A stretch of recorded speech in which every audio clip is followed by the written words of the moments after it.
pinag-uusapan namin yung various challenges ng pagpapagawa ng bahay. But here we are now sa groundbreaking ceremony. Traditionally, ang groundbreaking ceremony po is a symbol na start na po siya ng construction. But for us, Quinta, it is more than that po. Groundbreaking is a sacred moment because we bow to the earth.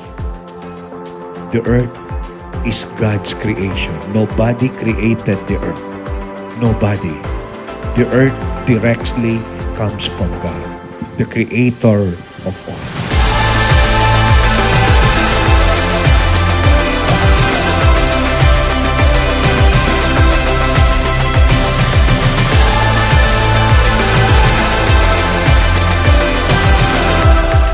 In behalf of Quinta, nagpapasalamat po kami sa inyo. May God bless us all po. Thank you.